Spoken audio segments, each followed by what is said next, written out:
I want to kick off by asking you about the move by the EU finally to sanction the Iranian Revolutionary Guard. Is this just a long time in coming? Well, you know, at the Manama Dialogue last year, Mrs. van der Leyen, in her introductory speech to the audience there, said that we have finally awakened to the dangers from Iran. It's taken them 40 years to do that. And I think it's because of these drones going over Ukraine and hitting civilians and so on, something that we have been suffering from for the last 3 or 4 years. So it's good that they have awakened, but they need to do more. Yeah, and moving fast enough in your mind? Well, European Union is a snail space movement. So that was something Ukraine started last year, and they discovered that Iran was behind the drones thrown at them, and they took the action. So that's pretty quick for the Union. Tell me this. We're looking at a situation today where those in the West, 40 countries have sanctioned Vladimir Putin over his invasion of Ukraine. But the rest of the world, frankly, looks at this conflict and says, this isn't our fight. How do you describe that disconnect? I think there is an issue of double standard here, especially by the West over the Ukraine war.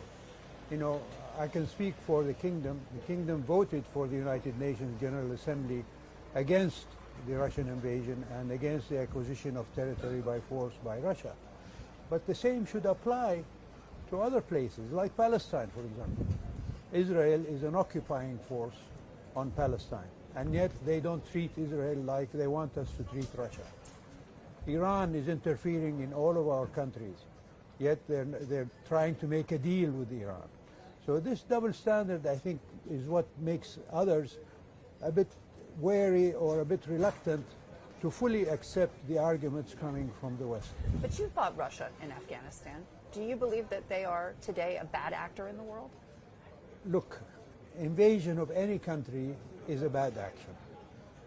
Russia's conduct in Syria was horrible. They literally razed cities to help who? Bashar al-Assad, who is the biggest executioner of Syrians. So these are bad actions, and I cannot describe them in any other way. Yeah.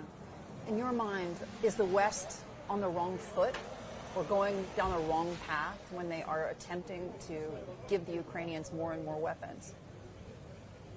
I'm not in government circles, so I'm not being fed with information as to what it is exactly they're giving and what it is that they're not. But whatever they're giving is not going to end the conflict. Russia is not going to accept defeat in Ukraine. My worry is that if they do feel that they're being defeated, that they might escalate to what is a horrific scenario, which is the use of nuclear weapons. That is something that we should all work to avoid. And a friend of mine last night at a dinner where such discussions were taking place said, why isn't the world holding a conference for peace in Ukraine? What is holding them back? They've had conferences on peace everywhere. Why not on Ukraine? And this is a good question to ask. Those who are sacrificing Ukrainian lives should also be working to end the fighting so that no more lives will be shed. And you're talking about Mr. Zelensky. Well, I'm talking more about the West.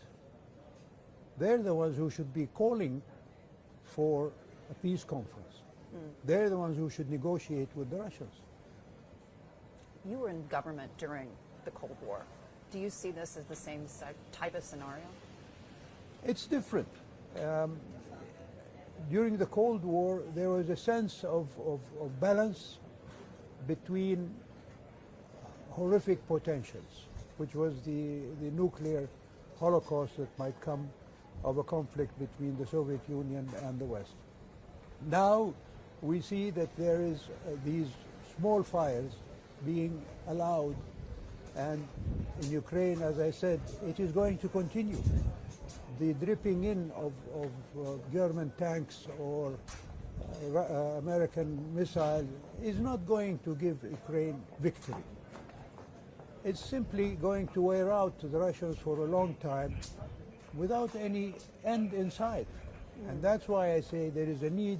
But they finally left Afghanistan after many years of similar policy from the West, no? From the United States and Saudi Arabia? I think the breakdown of the Soviet Union was more the reason for them leaving Afghanistan than what was being given to the Mujahideen, although it was costing them a lot. I don't know if Russia is capable to pursue this war forever, but whatever it is, the need for peace is now. Yeah.